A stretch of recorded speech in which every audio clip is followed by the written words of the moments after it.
اللهم صل على سيدنا محمد وعلى آل سيدنا محمد وبارك وسلم۔ قرآن کریم میں اللہ رب العزت نے ارشاد فرمایا ما يلفظ من قول الا لديه رقیب عتید، کہ مرنے کے بعد جب انسان دنیا سے رخصت ہو جائے گا تو اللہ رب العزت کے دربار میں ہر ایک بول کا اس کو اجر دیا جائے گا اور ہر ایک بول کا اس سے سوال کیا جائے گا۔ ما یلفظ، جو بھی لفظ وہ بولتا ہے دنیا کے اندر، اللہ رب العزت اس لفظ کے بدلے میں یا تو اس کو اجر دیں گے یا پھر اس کو سزا دیں گے۔ الا لدیہ رقیب عتید، جو بھی لفظ بولے گا ہر ایک بول کا حساب اللہ کے یہاں اس کو دینا پڑے گا۔ کسی سے کیا لفظ بولا، اگر کسی سے سلام کیا تو اس کے نامہ اعمال میں نیکیاں لکھی جائیں گی، اور اگر کسی کو گالی دی تو اس کے نامہ اعمال میں نیکیاں کم کر دی جائیں گی اور گناہ لکھا جائے گا۔ اسی لیے قرآن پاک میں اللہ نے اس آیت کو ذکر فرمایا کہ ہر ایک لفظ جو انسان بولتا ہے مرنے کے بعد اس کو اس لفظ کا جواب دیا جائے گا۔ اگر اچھا بولا ہوگا تو نیکی لکھی جائے گی، اور کسی کو برا کہا ہوگا تو نامہ اعمال میں برائی لکھی جائے گی۔ حضرت ابو جعفر رضی اللہ تعالیٰ عنہ جب بھی حدیث پڑھتے تو وہ رویا کرتے تھے، جب حدیث پڑھیں گے تو رویا کرتے تھے۔ ایک مرتبہ کسی نے عرض کیا ان سے کہ آپ جب حدیث پڑھتے ہیں تو روتے ہیں؟ تو فرمایا کہ جب سے قرآن کی آیات سنی تو دل میں یہ خیال آتا ہے کہ جب اللہ بولنے کے جو لفظ بولیں گے اللہ اس کا حساب اور کتاب کرے گا تو بقیہ اعمال کس طرح کیے جائیں، کس طرح یہ احساس پیدا ہو کہ مرنے کے بعد ہمارے اعمال قبول ہو جائیں گے۔ اس لیے جب بھی حدیث میں یہ بات آتی ہے کہ انسان جو بولتا ہے اچھا یا برا، اللہ کے یہاں اس کے نامہ اعمال لکھے جائیں گے۔ جو بھی لفظ بولا، اگر کسی سے نیک بات کی، اچھی بات کی تو اجر نیکیاں لکھی جائیں گی، اور اگر کسی سے غلط تلفظ میں بولا یا گالی دی تو نامہ اعمال میں برائیاں لکھی جائیں گی۔ اور قرآن کی بات کبھی بھی جھوٹ نہیں ہو سکتی۔ اللہ رب العزت نے صرف امت مسلمہ کو یہ توفیق دی کہ انہوں نے اپنے دین کی حفاظت کی، انہوں نے جو آسمان سے دین آیا اس کی حفاظت کی، بھلے ہی بدلے میں جان کیوں نہ چلی گئی ہو۔ قرآن کہتا ہے اشتروا الضلالۃ بالہدی فما ربحت تجارتہم وما کانوا مہتدین، کہ پہلے کی قوموں نے اپنے علم کو بیچ دیا، اپنے دین کو بیچ دیا، چند پیسوں کی خاطر انہوں نے اپنے ایمان کے سودے کیے، اپنے دین کو بیچا، اپنی کتابوں کو بیچ دیا، اپنے دھرم اور عقائد کو بیچ دیا، صرف کس لیے؟ کیونکہ انہوں نے دنیا میں شہرت حاصل کی۔ انہیں اس بات سے لینا دینا نہیں تھا کہ مرنے کے بعد ہمارے دین کے بارے میں بھی پوچھا جائے گا، ہم کون سے مذہب کے ہیں اس سے بھی سوال کیا جائے گا، بلکہ قرآن کہہ رہا انہوں نے اپنے دین کو بیچا، اپنی شریعت کو بیچا، بلکہ عوام کا ذکر ہی کیا۔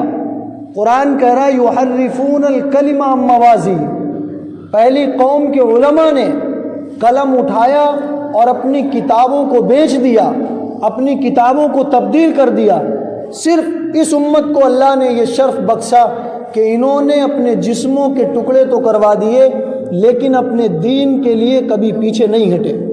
صحابہ کی یہ قربانیاں رہیں، اگر وہ بھی پہلے لوگوں کی طرح ہوتے جن کے بارے میں قرآن میں بتایا گیا کہ انہوں نے اپنے دین کو بیچ دیا، عوام نے اپنے دین کو بیچ دیا، جو قوم کے ذمہ داران تھے، جو دین کا دعویٰ کرنے والے تھے، چند پیسوں کی خاطر انہوں نے اپنے دین کو بیچا۔ پھر قرآن کہہ رہا ہے کہ عوام کو الگ کر دو، یحرفون الکلم عن مواضعہ، بلکہ وہ لوگ جو اپنی قوم کو رہنمائی کا راستہ دکھاتے تھے، ان کے علماء، ان کے دین کے پیشوا، ان کے رہبر، صحیح راستہ دکھانے والے، حق اور سچ بات بتانے والے، انہوں نے قلم اٹھایا اور اپنی کتابوں کو تبدیل کر دیا، اپنے مذہب کو بیچا، اپنے دین کو بیچا اور اپنی کتابوں میں لکھی ہوئی باتوں کو تبدیل کر دیا۔ صرف امت مسلمہ کو اللہ رب العزت نے یہ شرف بخشا کہ انہوں نے اپنے دین کی حفاظت کی، اپنی بوٹی بوٹی کروا دی، لیکن آسمانی علم کے اندر امانت میں خیانت نہیں کی۔ اللہ کے نبی علیہ الصلوۃ والسلام نے جب حبیب بن زید رضی اللہ تعالیٰ عنہ کو مسلمہ کذاب کے پاس بھیجا، جو جھوٹا نبی تھا اور یہ دعویٰ کرتا تھا دنیا کے اندر کہ دیکھو ہم تمہارے نبی ہیں، اگر ہمیں نبی کہو گے تو دنیا کے اندر تم زندہ رہو گے، اور اگر ہمیں نبی نہیں کہو گے تو تم قتل کر دیے جاؤ گے۔ اللہ کے نبی جناب محمد الرسول اللہ صلی اللہ علیہ وسلم نے حبیب بن زید رضی اللہ تعالیٰ عنہ کو مسلمہ کذاب کے پاس بھیجا۔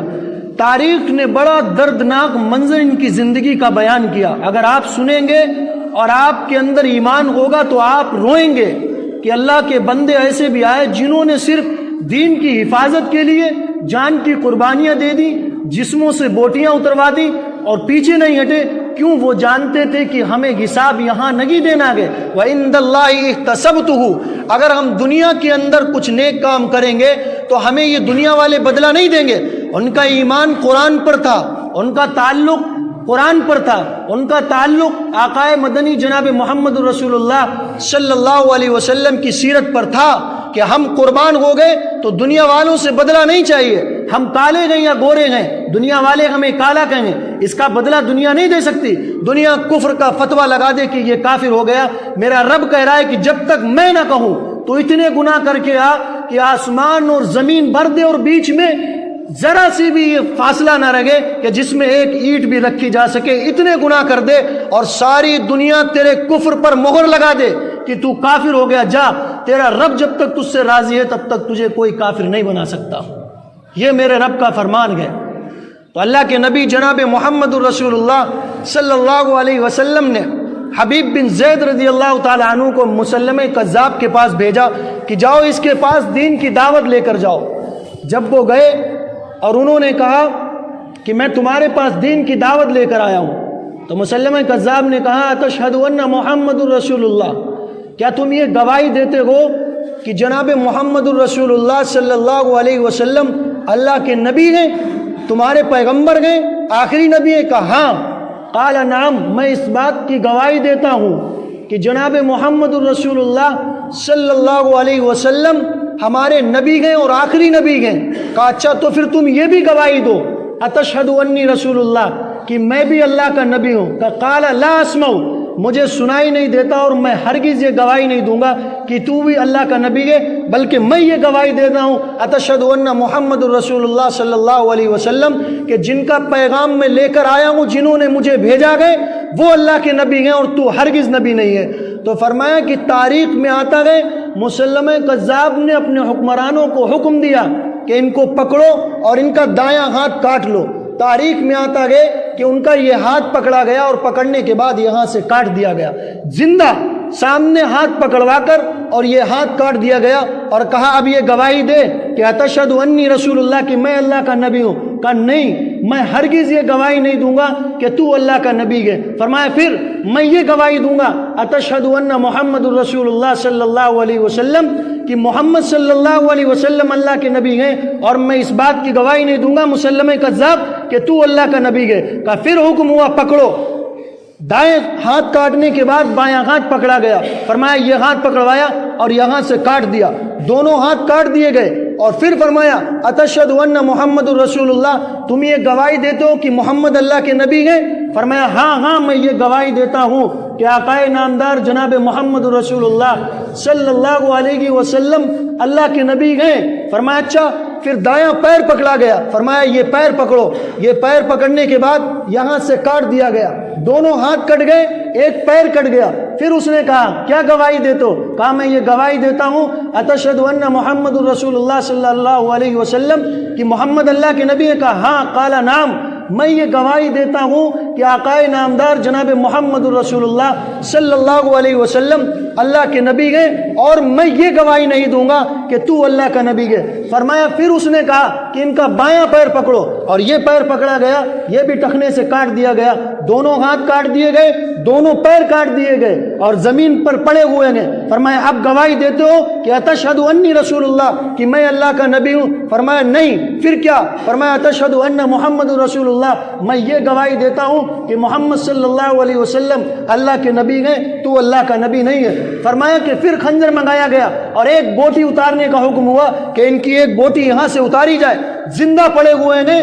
اس نے خنجر اٹھایا، حکم ہوا، خنجر اٹھانے کے بعد سینے سے بوٹی کو یوں اتارا گیا اور پیٹ تک اتار لی گئی۔ فرمایا اب گواہی دے ہوئے کہ میں اللہ کا نبی ہوں، اتشہد انی رسول اللہ کا نہیں، میں پھر بھی یہ گواہی نہیں دوں گا کہ تو اللہ کا نبی ہے۔ فرمایا پھر میں یہ گواہی دوں گا اتشہد ان محمد رسول اللہ صلی اللہ علیہ وسلم، کہ محمد اللہ کے رسول ہیں جن کا میں پیغام لے کر آیا ہوں، تو میرے ٹکڑے کیا، میری جان بھی نکال دے، تب تک میرے ہر ایک حصے سے یہی آواز آئے گی کہ محمد صلی اللہ علیہ وسلم اللہ کے نبی ہیں جن کا میں پیغام لے کر آیا، میں یہ گواہی نہیں دوں گا کہ تو اللہ کا نبی ہے۔ یہ تاریخ لکھی جا رہی تھی۔ قرآن اجازت دے رہا ہے کہ جب ایمان پر خطرہ آ جائے اور جان جانے کی نوبت آ جائے، جب یہ خطرہ ہو، کوئی تمہیں گھیر لے اور یہ کہے کہ تم جھوٹا کلمہ پڑھو کہ میں کافر ہوں، میں مسلمان نہیں ہوں، اور تم یہ کہو کہ اللہ کچھ نہیں، نبی کچھ نہیں، تمہارا قرآن کچھ نہیں، تمہاری حدیث کچھ نہیں، تمہاری سیرت کچھ نہیں، کچھ بھی نہیں، تمہارا اسلام کچھ نہیں، قرآن اجازت دے رہا ہے الا من اکرہا وقلبہ مطمئن بالایمان، کلمہ کفر پڑھ لو اور جان بچا لو۔ لیکن وہاں تاریخ لکھی جانا گئے، امت کو یہ پیغام دینا گئے کہ ہم نے اس دین کی خاطر اپنے چھیچڑے کروا دیے، دونوں ہاتھ کٹوا دیے، دونوں پیر کٹوا دیے، جسم سے بوٹیاں اتروا دی، لیکن آنے والی نسل یہ نہ سوچے کہ یہ دین کچھ نہیں ہے، یا دین ایسے ہی مل گیا، یا اسلام ایسے ہی دنیا میں غالب ہو گیا، یا قرآن کچھ نہیں، قرآن کی بات کچھ نہیں، اللہ کے نبی علیہ الصلوۃ والسلام کی سیرت کچھ نہیں، آپ صلی اللہ علیہ وسلم جو پیغام لے کر آئے، جو شریعت لے کر آئے، وہ کچھ نہیں۔ وہاں تاریخ لکھی جانا تھی، اس لیے انہوں نے اپنے ہاتھ کٹوا دیے، اپنے پیر کٹوا دیے، اپنی بوٹیاں اتروا دی، لیکن امت کو یہ پیغام دے کر گئے کہ دیکھو دین کی خاطر کبھی پیچھے مت ہٹ جانا۔ قرآن اجازت دے رہا ہے جان بچانے کی، کہ جب جان کا سودا آ جائے کلمہ کفر پڑھ لو، حرام جانور کا گوشت کھا لو، قرآن اجازت دے رہا ہے۔ تاریخ میں لکھا گیا، حدیث بھی اس بات کی اجازت دیتی گئی، کسی کی جان پر سودا آ جائے اور اس کو حرام ماس کھلایا جائے تو وہ حرام ماس کھا لے اور کلمہ کفر پڑھ لے، الا من اکرہا وقلبہ مطمئن بالایمان، اور پھر گھر جا کر توبہ کر لے، پھر ایمان میں داخل ہو جائے گا۔ وہاں جان کا سودا تھا، جان دے دی، اپنے ہاتھ کٹوا دیے، اپنے پیر کٹوا دیے، لیکن کیا تھا؟ یہ تاریخ آج کے دن کے لیے لکھی گئی تاکہ جو امت آئے اللہ کے نبی علیہ الصلوۃ والسلام کی ماننے والی، جو دعویٰ کرنے والے ہیں کہ ہم محمدی گئے، ہم سے بڑا کوئی امتی نہیں گئے، جو یہ نعرہ لگاتے گھومے کہ ہم سے بڑا کوئی خیر خواہ نہیں ہو سکتا، نہ قرآن کا ماننے والا ہو سکتا ہے، وہ تاریخ کے اوراق کو پڑھے کہ دین کے لیے قربانیاں کیا تھی، کیا نمازیں معاف رہیں، کیا روزے معاف رہے، کیا زکوٰۃ معاف رہی، کیا بڑوں کا ادب معاف رہا، کیا سلام اور تہذیب نہیں سکھایا گیا، کیا اخلاق کا تمدن نہیں بتایا گیا، کیا خدمات نہیں بتائی گئی، کیا یتیموں کا مال کھانا بتایا گیا نہیں بتایا گیا، غریبوں اور مسکینوں پر ظلم بتایا گیا نہیں بتایا گیا، کیا شریعت لکھی گئی یا نہیں لکھی گئی؟ پھر تو ایسا لگتا ہے کہ 14ویں صدی کے اندر کتابوں کو جمع کیا جائے اور جمع کرنے کے بعد ان میں آگ لگا دی جائے۔ علماء بتانے والے آتے رہیں گے، آپ اس پر عمل نہیں کریں گے، آپ کے سامنے علم کے دفتر کھول دیے جائیں، کتابوں کو گھول کر پلا دیا جائے، جب تک دل کا سودا نہیں کرو گے تب تک نہ آپ کا ایمان پختہ ہو سکتا ہے اور نہ آپ ایمان والے کہے جا سکتے۔ قرآن اجازت دے رہا تھا، صحابہ نے قربانیاں کیوں چھی؟ حبیب بن زید چاہتے تو اپنی جان بچا سکتے تھے، کلمہ کفر، قرآن اجازت دے رہا ہے کہ گھر جا کر توبہ کر لو، جان کا سودا ہو، الا من اکرہا، اگر جان جا رہی ہو، وقلبہ، جان پر خطرہ ہو، مطمئن بالایمان، چھوڑ دو، ایمان میں پھر داخل ہو جاؤ گے، پھر گھر آ کر کلمہ پڑھو لو۔ لیکن نہیں، وہاں تاریخ لکھی جا رہی تھی، تاریخ کہ قیامت کے دن تک لوگ اس کو پڑھیں گے، لوگ اپنی نسلوں کو بتائیں گے کہ ایسے بھی مسلمان آئے جو سولیوں پر چڑھ گئے، جنہوں نے اگر یہ کہہ دیا کہ کلمہ توحید کی کہیں گے، نبی تم کو ہی کہیں گے، صرف آپ ہی ہمارے نبی ہیں، اگر کوئی دوسرا نبی کہے گا ہوگا وقت کا حاکم، ہوگا وقت کا بادشاہ، ہوگا وقت کا دجال، ہوگا وقت کا شہنشاہ جو ہمیں قتل کر دے گا، لیکن ہماری جان سے زیادہ تو نہیں کچھ کر سکتا ہے نا۔ جنہوں نے یہ کہا کہ تم یہ کہو ہم نبی ہیں، ان سے کہنے والے ایک فرد ایسے بھی آئے کہ سورج ادھر سے نکال دو، میں تمہیں ابھی نبی کہنے کو تیار ہوں۔ کیا کرو گے؟ جان کی تو لے لو گے، مرنا گئے لیکن ایمان والے مریں گے، ایسی حالت میں نہیں مریں گے کہ نہ ایمان باقی رہ گئے، جان تو رہ گئے بلکہ ایمان کا سودا ہو جائے، تو ایسی زندگی بھی جی کر کیا کریں گے۔ حضرت خبیب رضی اللہ تعالیٰ عنہ کے بارے میں آتا ہے کہ جب ان کو قریشیوں نے پکڑ لیا اور پکڑنے کے بعد ابو سفیان جو اس وقت کا حکمران تھا کافر، اس نے پکڑوا لیا اور پکڑوانے کے بعد ان کو کھجور کے تنے میں لٹکایا گیا، کھجور کے تنے میں لٹکایا گیا، اور لٹکانے کے بعد ابو سفیان نے یہ حکم دیا تھا کہ خبیب کو پھانسی پر چڑھاؤ، اور 40 نیزے والوں کو کھڑا کیا گیا کہ پہلے ان کے نیزے مارے جائیں گے، اگر یہ ہلاک ہو جاتے ہیں تو صحیح، نہیں تو ان کو پھانسی پر لٹکایا جائے گا۔ 40 نیزے بار تیار اور ان کو لٹکایا گیا، تو ان کا چہرہ جو تھا وہ قبلے کی طرف ہو گیا کھجور کے تنے میں لٹکتے وقت۔ تو اس نے فرمایا کہ کھجور کے تنے کو اور گھمایا جائے اور گھما دیا جائے کہ اگر اس کا رخ قبلے کی طرف ہو گیا تو پھر اس کا ایمان اور جذباتی ہو جائے گا، کیونکہ ادھر کی منہ کر کے یہ لوگ نماز پڑھتے ہیں، ادھر کی منہ کر کے یہ لوگ کھڑے ہوتے ہیں، اور 40 نیزے والوں کو حکم دیا گیا، حکم دینے کے بعد ان کو تنے میں لٹکایا گیا، اور اس نے کھجور کے تنے کو گھما دیا۔ گھمانے کے بعد حکم ہوا کہ ان کے اوپر نیزے چھوڑ دیے جائیں۔ جب نیزوں کو چھوڑا گیا اور ان کے جسم پر لگے تو وہ ہلاک ہو گئے۔ تو ان کے ہلاک ہونے سے پہلے صرف منہ سے یہی لفظ نکلے کہ اے میرے رب، میں تیرے لیے قربان ہو رہا ہوں، آقائے نامدار جناب محمد رسول اللہ صلی اللہ علیہ وسلم سے میرا سلام کہنا، میرا سلام کہنا کالی کملی والے سے، میں شہید ہو جاؤں گا کوئی فرق نہیں۔ ارے یہ ظالم شہید کر دیں گے، کیا فرق ہے؟ کیا دنیا میں کوئی ہمیشہ کے لیے آیا یا ہم اور آپ ہمیشہ کے لیے آئے؟ وہاں تاریخ لکھی جا رہی تھی، وہاں تاریخ لکھی جا رہی تھی، سرخ قلم سے لکھا جا رہا تھا کہ دیکھو اپنی اولادوں کو یہ پڑھانا کہ اس دین کے لیے جو تمہیں ایسے ہی مل گیا، یہ اس لیے نہیں تھا کہ تم صرف جمعے کے اندر آ کر چند باتوں کو سن کر منہ پھیر کر چلے جانا، نہیں، وہاں نمازوں کے اندر سر کٹوا دیے، لشکر زیادہ کے کٹ جائے نماز پڑھیں گے۔ ہمارے اندر ایمان ہے لیکن ان کے مقابل کا ہمارے اندر ایمان نہیں، ہم نے اپنے ایمان کا سودا کر رکھا۔ ہمارا کیا ایمان ہے؟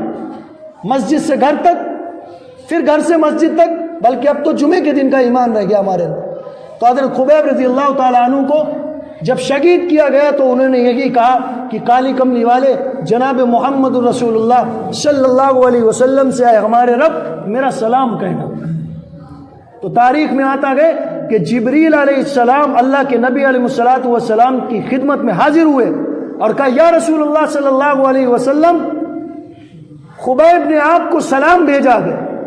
ایسی بھی موتیں دنیا میں ہوئی، ایسے بھی لوگ دنیا سے گئے کہ جن کے لیے جبریل اترے ہیں دنیا کے اندر، جبریل آئے اور کہہ رہے ہیں یا رسول اللہ خبیب نے آپ کو سلام بھیجا۔ اللہ کے نبی علیہ السلام نے فرمایا علیک و علیہ السلام، اے خبیب تیرا نبی بھی تجھے سلام پیش کرتا ہے، تیرا نبی بھی تجھے سلام پیش کرتا ہے۔ اور نیزے والوں کو حکم ہوا اور سولی پر چڑھ گئے، نیزے چھوڑے، اور یوں گی جس کے 40 نیزے لگیں گے اس کے جسم میں جان باقی رہے گی؟ آپ بتائیں، آپ بتائیں، باقی رہے گی جان؟ جبریل کو اللہ نے زمین پر بھیج دیا، کہا جاؤ اور یہ کہنا کہ خبیب نے تمہیں سلام بھیجا ہے۔ ایسی بھی موتیں ہوئی، مرنے کی دعا کیا کرو، ایسی موت مانگو اللہ سے کہ ایمان والے مرو، ایسے نہ مرو کہ جان کے سودے کر کے مرو۔ ارے زندگی کی تو گئے، انہوں نے بھی زندگی گزاری دنیا کے اندر، مر کر چلے گئے اور امت کو ایک نمونہ بتا گئے کہ دیکھو ہم نے اسلام کے لیے، اللہ کے نبی علیہ السلام کے پیغام کے لیے اپنی جانوں کا نذرانہ پیش کیا۔ کہیں تم ایسا نہ ہو آنے والی نسل کو نماز ہی بلا دینا، ان کو نماز کی تلقین نہ کرنا، ان کو قرآن ہی پڑھانے کی تلقین نہ کرنا، نہیں، یہ پیغام دینا تھا۔ یہ تاریخ لکھی جا رہی ہے، یہ کس کی تاریخ ہے؟ یہ صحابہ کی تاریخ ہے۔ آنے والی نسل کو یہ پیغام دینا ہے کہ دیکھو دین کے لیے مر جانا لیکن کبھی پیچھے نہ ہٹنا۔ تم سے جان کا سودا مانگا جا رہا ہے؟ نہیں، ارے نماز کا کہا جا رہا ہے، اچھے کام کا کہا جا رہا ہے۔ کون جہاد کر رہا ہے؟ جہاد کا دور ہے؟ نہیں، یہ ان کی قربانیاں تھی جو بنی بنائی محنت مل گئی ہمیں اور آپ کو، ورنہ پتھر کے پجاری ہوتے ہم اور آپ بھی۔ اگر ہمارے نبی اور صحابہ کی یہ قربانیاں نہ ہوتی اور امت کے لیے تڑپ نہ ہوتی، اللہ آج ہمیں بندر اور خنزیر بنا کر پیدا کرتا اس دنیا کے اندر، اور ہم بھی ایسے ہی چھلانگیں بھر رہے ہوتے، ایسے ہی چھتوں پر کود رہے ہوتے، یا کسی پتھر کی پوجا کر رہے ہوتے۔ یہ صحابہ کی قربانیاں نہیں، وہاں تاریخ لکھی جانی تھی، وہاں ہاتھ اور پیر کٹوا دیے، چوچڑے چیچڑے کروا دیے، جسم سے بوٹیاں اتروا دی، لیکن امت کو یہ پیغام دینا تھا کہ دیکھو اپنی نسلوں کو تم ایمان کی دعوت دیتے رہنا اور بتاتے رہنا صحابہ کی قربانیاں۔ یہ پیغام تھا خبیب رضی اللہ تعالیٰ عنہ کو۔ حضرت سعد بن معاذ کا جب انتقال ہوا تو جبریل اللہ کے نبی علیہ الصلوۃ والسلام کی خدمت میں حاضر ہوئے اور کہا یا رسول اللہ، آج ساتوں آسمان اور زمین جھومے ہی جا رہے ہیں عرش پر، فرشتے ادھر ادھر چکر لگاتے جا رہے ہیں۔ اللہ کے نبی علیہ الصلوۃ والسلام سے پوچھا کہ ماجرا کیا گئے، کون ایسا آنے والا گئے، کون ایسا آنے والا گئے کہ جس کی وجہ سے سارا آسمان، سارے فرشتے آج گشت کر رہے ہیں اور گھومے ہی جا رہے ہیں اور چکر لگا رہے ہیں زمین سے آسمان تک۔ جبریل آ کر اللہ کے نبی علیہ الصلوۃ والسلام سے عرض کر رہے ہیں تو اللہ کے نبی علیہ الصلوۃ والسلام نے فرمایا کہ سعد کی طبیعت خراب تھی۔ ایسا تو نہیں، انصار کے سردار حضرت سعد بن معاذ رضی اللہ تعالیٰ عنہ، کون انصار کے سردار آ رہے ہیں جنہوں نے اپنی سرداری کے اندر ناانصافی نہیں کی، کہ 70,000 فرشتوں کی جماعت آج استقبال کے لیے آسمان پر چکر لگا رہی ہے اور سارا عرش جھوم رہا ہے، نور کے سائے میں لوگ کھڑے ہوئے ہیں اور دیکھ رہے ہیں کہ کون آنے والا ہے۔ اللہ کے نبی علیہ الصلوۃ والسلام سمجھ گئے کہ سعد بن معاذ کا انتقال ہو گیا۔ فرمایا کہ میرا سعد بیمار تھا، تو دے کر صحابہ کو بھیجا کہ کیا ہوا، دیکھ کر آؤ سعد زندہ گئے یا نہیں۔ فرمایا کہ یا رسول اللہ صلی اللہ علیہ وسلم، سعد بن معاذ انتقال فرما گئے دنیا سے۔ اللہ کے نبی علیہ الصلوۃ والسلام نے فرمایا کہ اے جبریل، دیکھو میں نے کہا تھا کہ سعد میرا آنے والا گئے، سعد کی بیمار تھا، 70,000 فرشتے جس کے استقبال کے لیے کھڑے ہوں۔ ایسی موت اللہ سے مانگو۔ انصار کے سردار آج دنیا سے جا رہے ہیں اور 70,000 فرشتے دنیا سے لے کر آسمان تک، ساتوں آسمان و زمینوں کے اندر گھوم رہے ہیں اور چکر لگا رہے ہیں، کون آنے والا گئے، کون دنیا سے رخصت ہوا ہے۔ انصار کے سردار دنیا سے رخصت ہوئے ہیں، انصار کے سردار آج آ رہے ہیں، آج فرشتے استقبال کریں گے ان کا۔ اللہ کے نبی علیہ الصلوۃ والسلام حضرت سعد بن معاذ کے گھر جب تشریف لے گئے، صحابہ نے ان کا جنازہ نہلا کر رکھا ہوا تھا۔ اللہ کے نبی علیہ الصلوۃ والسلام، تاریخ میں آتا کہ لکھنے والوں نے لکھا کہ جب آپ کمرے کے اندر تشریف لے گئے، ہمارے یہاں جب جنازہ رکھا ہو تو لوگ بھیڑ لگائے ہوئے ہوتے ہیں، اللہ کے نبی علیہ الصلوۃ والسلام جب تشریف لے گئے تو سارے لوگ مجلس سے ہٹ گئے۔ آپ صلی اللہ علیہ وسلم جب کمرے کے اندر داخل ہوئے تو فرمایا، تاریخ میں آتا ہے یوں گھومتے ہوئے ادھر سے گھومے پھر ادھر ہٹے جیسے کوئی بیٹھا ہوا ہے۔ صحابہ نے باہر آ کر جب اللہ کے نبی علیہ الصلوۃ والسلام باہر نکلے، فرمایا کہ آپ کمرے میں جب داخل ہوئے تو آپ اس طرح سے کیوں گئے، پہلے ایسے ہوئے، پھر پیر اٹھایا، پھر پیر کو ادھر رکھا، پھر ایسے گئے، پھر ایسے گئے۔ اللہ کے نبی علیہ الصلوۃ والسلام رونے لگے۔ فرمایا کیا ہوا یا رسول اللہ، میں آپ کو دیکھ رہا تھا جب آپ کمرے میں گئے، کمرہ خالی، سعد کا جنازہ رکھا ہوا ہے اور آپ اندر تشریف لے جا رہے ہیں تو دائیں مڑ رہے ہیں، بائیں مڑ رہے ہیں، ادھر جا رہے ہیں۔ فرمایا میں تم کو کیا بتاؤں، فرشتوں کی جماعت سعد بن معاذ کے لیے بیٹھی ہوئی گئے اور لے جانے کو تیار گئے اور رو رہی گئے کہ آج سعد بن معاذ کا استقبال کے لیے اللہ کے نبی علیہ الصلوۃ والسلام فرماتے ہیں کہ اس کے رب نے فرشتوں کی جماعت کو بھیجا ہے جو بیٹھے ہوئے گئے اور اس سود میں گئے، اس غم میں گئے کہ سعد بن معاذ دنیا سے رخصت ہو گئے۔ یا رسول اللہ، فرشتوں کی جماعت سعد بن معاذ کے جنازے کے آس پاس بیٹھی کہ ہاں، سعد بن معاذ کے چاروں طرف فرشتوں کی جماعت بیٹھی ہوئی ہے۔ فرمایا کہ جب جنازہ نکلنے کی تیاری ہوئی، صحابہ نے حضرت سعد بن معاذ کا جنازہ اٹھایا تو بڑا غلقہ اور اٹھایا، کہا یا رسول اللہ، سعد بن معاذ اتنے لمبے قد کے، 7 فٹ قد اور اتنی ہائٹ اور خوب سبحان اللہ صحت یافتہ، خوب تندرست۔ فرمایا کہ اتنے بھاری جنازہ ہونے کی وجہ سے آج ہلکا، سعد بن معاذ اتنے لمبے چوڑے اور جنازہ ہلکا کیسے؟ اللہ کے نبی علیہ الصلوۃ والسلام نے فرمایا کہ سنو، فرشتے لے کر جا رہے ہیں اپنے کندھوں کے اوپر، سعد بن معاذ کے جنازے کو فرشتے چاروں طرف چل رہے ہیں اور کندھا دے رہے ہیں، اور وہ ہلکا اس لیے گئے کہ فرشتے جماعت فرشتوں کی چل رہی ہے، آپ لوگ بھی چل رہے ہیں اور فرشتوں کی جماعت سعد بن معاذ کے جنازے کو یوں اٹھائے ہوئے گئے اور لے کر جا رہے ہیں۔ آج میرا محبوب آ رہا ہے، آج ساتوں آسمان و زمین خوشی منائیں گے. انصار کا سردار آ رہا ہے, انصار کا سردار آ رہا ہے. اللہ کے نبی علیہ الصلوۃ والسلام فرما رہے ہیں کہ انصار کا سردار آ رہا ہے, اس لیے اللہ کا عرش آج جھوما ہوا ہے, فرشتے بھی خوشی منا رہے ہیں. سردار اس لیے کیونکہ اپنی حکمرانی کے اندر کبھی ناانصافی نہیں کی. یہ تھے, یہ قربانیاں دے کر گئے ہمارے اور آپ کے لیے کہ آنے والی نسل کہیں یہ نہ ہو کہ موسیقی میں گرفتار ہو جائے, مسجدوں کو ویران کر دے. ابھی جب مساجد بنتے نمازی کیسے گھوم رہے تھے کہ مسجدیں کھلی ہوتی ہم بھی نماز پڑھتے. ابھی اللہ ڈھیل دے رہا ہے, کر لو بات مان لو. بتانے والے آتے رہیں گے اور ایک وقت ایسا آئے گا کہ کاٹنے والے ظالم آئیں گے اور پھر وہ کاٹیں گے, اور پھر نہ تمہارا ایمان تمہیں بچا سکے گا اور نہ یہ بچانے والے اور نہ یہ بتانے والے تمہیں بچا سکیں گے. اللہ کے یہاں جب پکڑ ہوگی ابھی ڈھیل گئے. ایسا پہلے دور میں بھی رہا, جو پہلی امتیں رہیں اللہ نے انہیں بھی ڈھیل دی. فرعون رہے اللہ نے انہیں بھی ڈھیل دی. جنہوں نے جنت بنوائی دنیا کے اندر شداد نے, اللہ نے انہیں بھی ڈھیل دی. کلمہ پڑھ لو, ایمان لے آؤ, یہی سچا دین گئے, دنیا بھی کامیاب آخرت بھی کامیاب. انہوں نے کہا نہیں, ہمارے پاس دولت, ہم جنت بنوا رہے دنیا کے اندر, جو تمہارا رب مرنے کے بعد دے گا وہ ہم دنیا کے اندر دیں گے. بناؤ جنت, سجاؤ جنت کو, بناؤ اور سجاؤ اور دعویٰ کرو نبوت کا. جاؤ دیکھ کر ہی دکھا دینا اندر. یوں پیر رکھا, پھینک دیا اللہ نے ملک الموت کو, جاؤ اور ان کی روح قبض کر لو, یہ جنت دیکھیں گے نہیں. بنوا لی جنت. بناؤ گھر, آپ آشیانے بناؤ, اپنے گھر بناؤ, نہیں دیکھ پاؤ گے, ملک الموت آپ کی روح کو پکڑ لیں گے. اللہ کے نبی علیہ الصلوۃ والسلام کے صحابہ کی یہ قربانیاں رہیں جو ہمارے اور آپ کے پاس یہ دین پہنچا.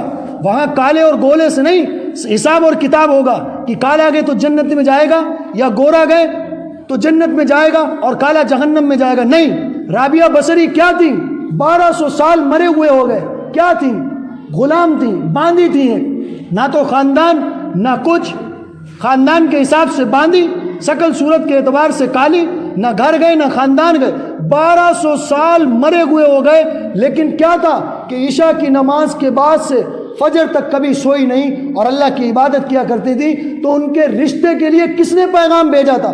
بصرہ سے حسن بصری نے پیغام بھیجا تھا رابعہ بصری کے لیے کہ میں تم سے شادی کرنا چاہتا ہوں. اور رابعہ بصری کون تھی؟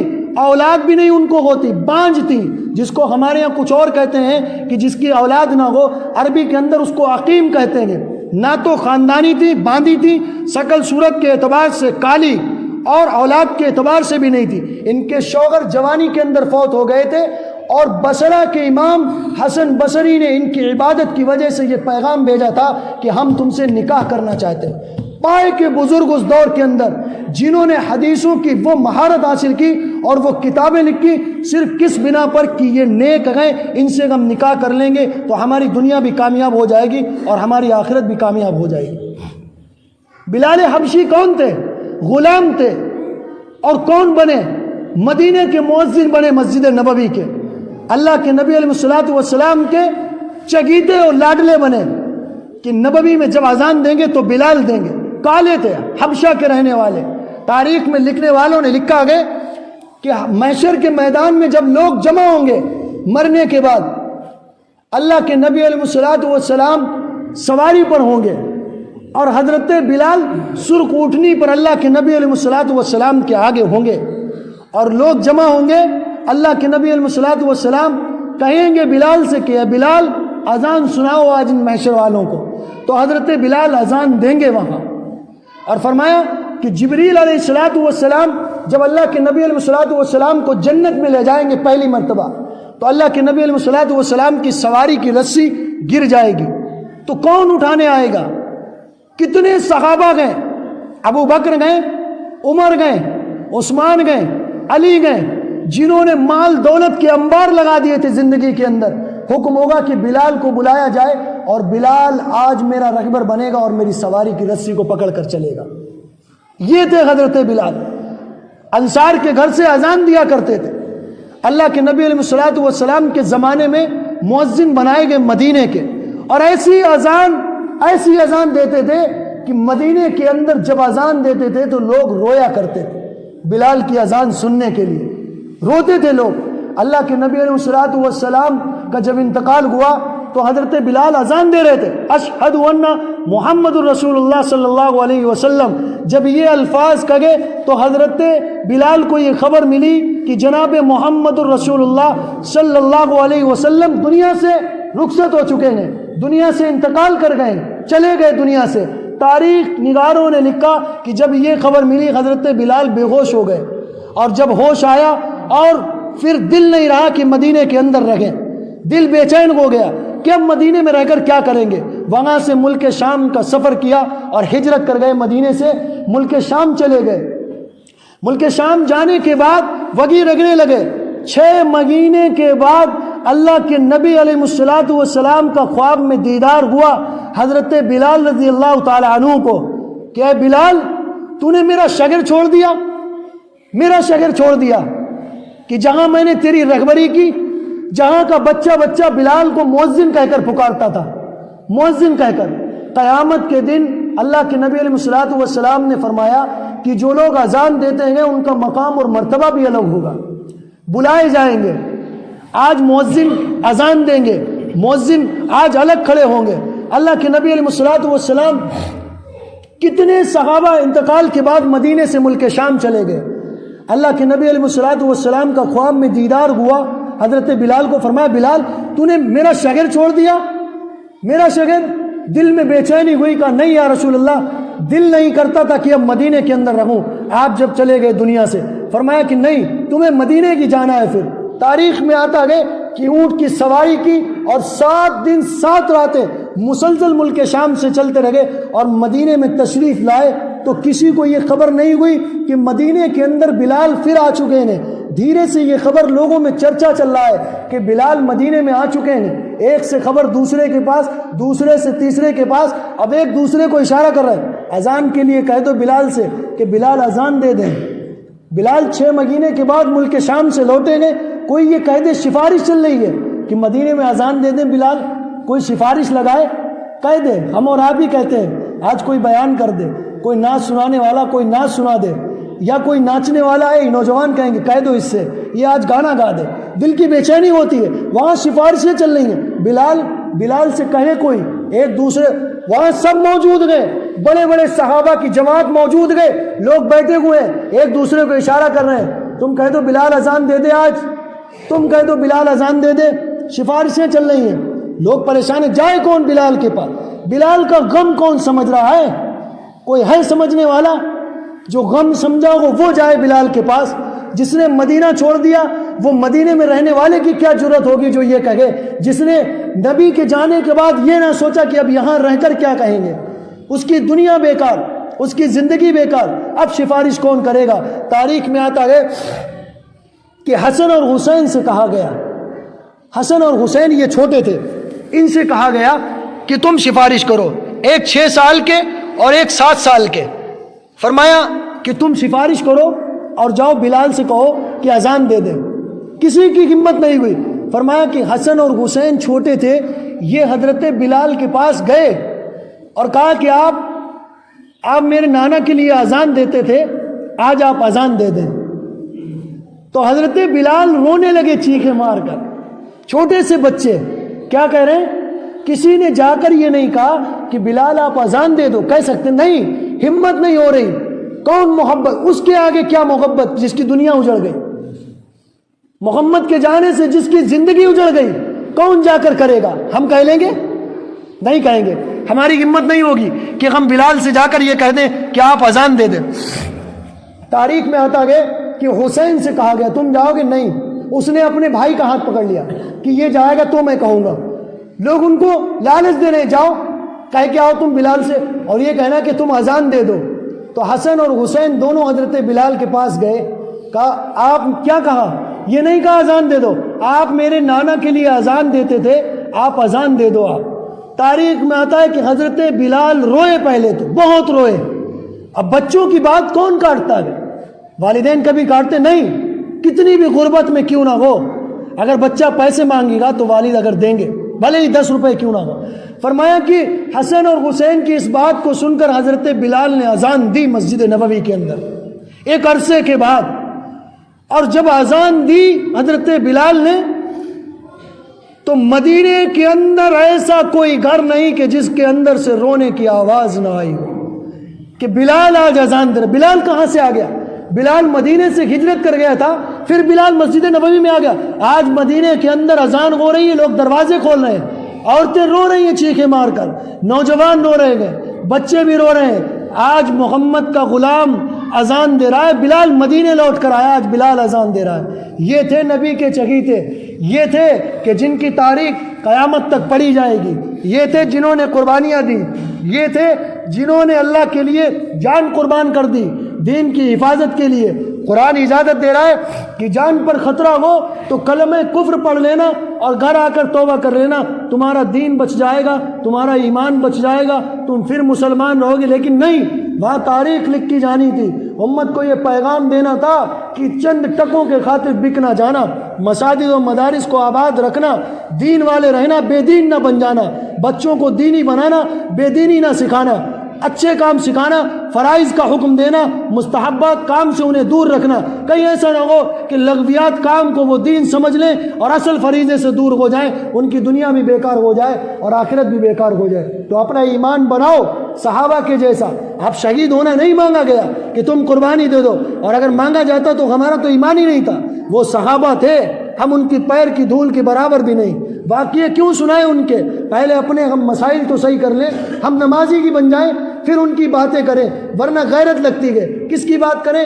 ان کی بات کریں جنہوں نے سولی پر چڑھ کر یہ کہا نہیں پڑھیں گے کلمہ توحید، ہمارے اور آپ کے بندوق لگا دی جائے، ہم 100 مرتبہ یہ کہہ دیں گے ہم نہیں مسلمان، ہم مسلمان نہیں، کلمہ کفر پڑھ لیں گے، ہو سکتا ہے تو داڑھی بھی منا دیں گے، ہو سکتا ہے تو پھر کپڑے بھی چینج کر دیں گے، ہو سکتا ہے تو تلک بھی لگا لیں گے۔ ہمارا ایمان یہ نہیں، وہ تو ان کا ایمان تھا کہ 313 گئے، ہوگا 10,000 کا لشکر، ہوگا 20,000 کا، ہمارا ایمان سودا کرے گا۔ وَعِندَ اللَّهِ احْتَسَبْتُهُ، ہم دنیا والوں سے تھوڑی بدلہ لیں گے، ہمارا بدلہ تو ہمیں اللہ دے گا، نہ ہمیں دنیا والوں سے بدلہ لینا ہے۔ اللہ کہہ رہا ہے ساری دنیا کفر کہہ دے، یہ کافر یہ کافر، پھر آ جانا میرے در پہ اور یہ کہنا اے میرے رب میں سچی توبہ کرتا ہوں، جا تو مسلمان رہے گا، میں قیامت کے اندر ان لوگوں کو دکھاؤں گا حشر کے میدان میں کہ تم نے جس پر کفر کا فتویٰ لگایا یہ ایمان والا ہے، تم ایمان والے نہیں ہو۔ تو اپنے ایمانوں کے سودے نہ کرو، قرآن کو سیکھو، بچوں کو تعلیم دو، وقت ان قریب ایسے آنے والا ہے آپ کے اوپر ظالم حکمران، ظالم حکومتیں ہر وقت 24 گھنٹے اس سازش میں لگی ہوئی ہیں کہ مسلمانوں کو کس طرح سے ان کو دور کیا جائے، کس طرح سے ایسے کام کو، ایسے رواج کو پھیلایا جائے جن سے ان کی نسل موسیقی میں جائے۔ 1935 کے اندر جرمنی طاقت کے اندر آیا تھا، 2 منٹ بات کرنے کے بعد بات ختم کر دیں گے۔ 1935 کے اندر جرمنی پادریوں کی حکومت، اس دور کے اندر جرمنی جب طاقت میں آیا تو انہوں نے انجیل کو پہلے جمع کیا، 40 نسخے انجیل کے جمع کیے، اور جمع کرنے کے بعد دیکھا کہ ایسا اس میں کیا لکھا گیا کہ جس کے ذریعے سے یہ لوگ اپنے دین پر چلنے کو تیار اور یہ اس کتاب پر مرنے کو تیار۔ تو انہوں نے پہلے انجیل کو دکھوایا کہ پہلے انجیل کو اٹھا کر لاؤ، اس کو دیکھا گیا، 40 نسخے جمع کیے گئے اس کے 1935 میں، اور جمع کرنے کے بعد ایک ایک حرف سے ملایا گیا، ملانے کے بعد دیکھا تو ہر ایک نقطہ مشرق اور مغرب سے جدا، اس میں فرق کر دیا گیا۔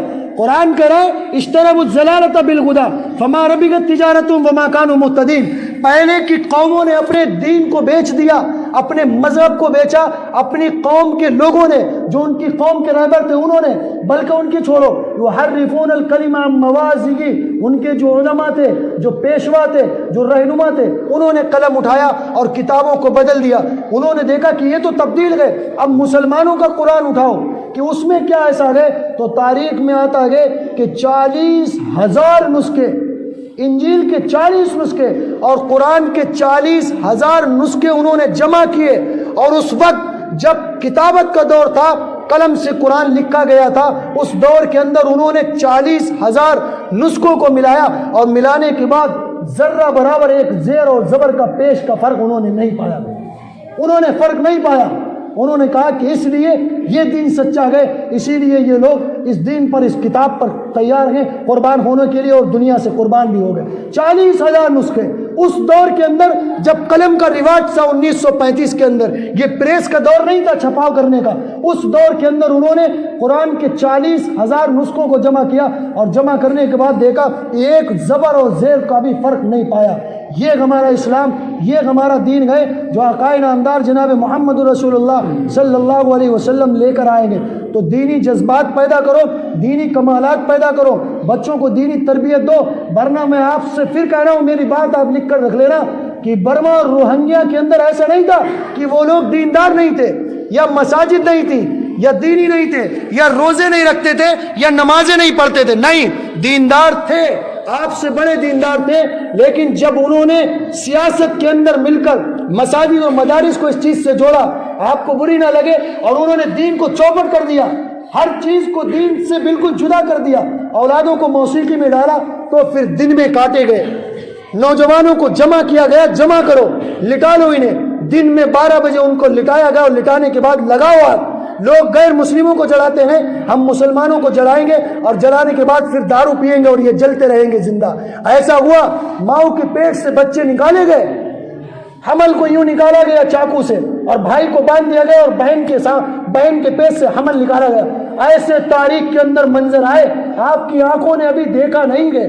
اخبار کی جھوٹی خبروں پر یقین ہے، قرآن کی سچی بات پر یقین نہیں، اسی لیے کہہ رہے دین سمجھو۔ آپ صبح اخبار جیسے پڑھتے ہو، اگر آپ قرآن پڑھ جاؤ، آپ سے طاقتور دنیا کے اندر کوئی قوم نہیں ہو سکتی، نہیں ہو سکتی ہے۔ آپ اپنے اندر دین پیدا کرو، تو وہ کاٹے گئے، آپ کے اندر منظر ابھی ایسا نہیں آیا، انہوں نے دیکھا اس آیت کو، اور آج تک تقریباً 3 سال ہو گئے، کسی نے ابھی قلم اٹھا کر ایک حرف نہیں لکھا کہ تاریخ لکھنا شروع کریں تو کہاں سے لکھے؟ ان ماؤں کا درد لکھے، یا جو نوجوان دن میں جلا دیے گئے ان کو لکھے، یا ان بوڑھوں کا درد لکھیں کہ جن کو باندھ کر پہلے داڑیاں ان کی کاٹی، اور کاٹنے کے بعد زندہ تیزاب ڈال کر ان کو راکھ کر دیا گیا۔ تو آپ مساجدوں کو آباد کرو، ورنہ وہ وقت عنقریب آنے والا ہے، یاد رکھنا آپ، کہ جس کے اندر پھر آپ کو موقع نہیں ملے گا کہ ہم قرآن پڑھ لیں یا جان بچا لیں، یا ہمارا کوئی رہنما ہماری جان بچا دے۔ وقت بہت کم ہے، آپ حضرات جمعے کے اندر جلدی تشریف لایا کریں، موقع نہیں ملتا ہے، کبھی کبھی ملتا ہے۔ دل میں یہ نیت کر لیں اور یہ عہد کر لیں کہ بچوں کو قرآنی تعلیم دیں گے، جو زندگی بچی گئے وہ سیرت پر گزار لو اور نیک بن کر گزار لو، دلوں سے نفرت نکال دو، برائی ہر ایک کے اندر گئے، خوبیاں ہر ایک کے اندر نہیں گئے۔ اللہ کے نبی علیہ الصلوۃ والسلام نے فرمایا، جب انسان کسی کو برائی کو دیکھے تو 99 برائیوں کے اندر اگر اس کی ایک نیکی ہے 100 کے اندر، تو وہ اس نیکی کو دیکھے، اس کی برائیوں کو نہ دیکھے، وہی شخص کامیاب ہوگا۔ اور اگر اس نے اس کی 99 اچھائیوں کو دور کر کے ایک برائی کو پکڑے رہا اور اسی پر چلتا رہا، تو پھر یاد رکھو وہ اور برا بن جائے گا۔ اس لیے شرابی کو شرابی کہنا، کافر کو کافر کہنا، بیاجی کو بیاجی کہنا، یہ ہماری قرآن اور حدیث یہ تعلیم دیتی ہے کہ کبھی کسی کو غلط نہ کہو، اس کو ہمیشہ اچھا کہو۔ تو یہ عہد، یہ ارادہ اور یہ نیت کر کے اٹھیں کہ انشاءاللہ ہم جو بقیہ زندگی بچی گئے قرآن اور حدیث پر چل کر انشاءاللہ گزاریں گے نا، اور اپنے بچوں کو دینی تعلیم کا معیار مضبوط کرو۔ یہ سب سے بڑا عمل ہے جو مرنے کے بعد بھی کام آئے گا اور زندہ ہونے تک بھی کام آئے گا۔ اللہ سے دعا کریں کہ اللہ ہمیں اور آپ کو کہنے اور سننے سے زیادہ عمل کرنے کی توفیق عطا فرمائے۔ وآخر دعوانا الحمدللہ رب العالمین۔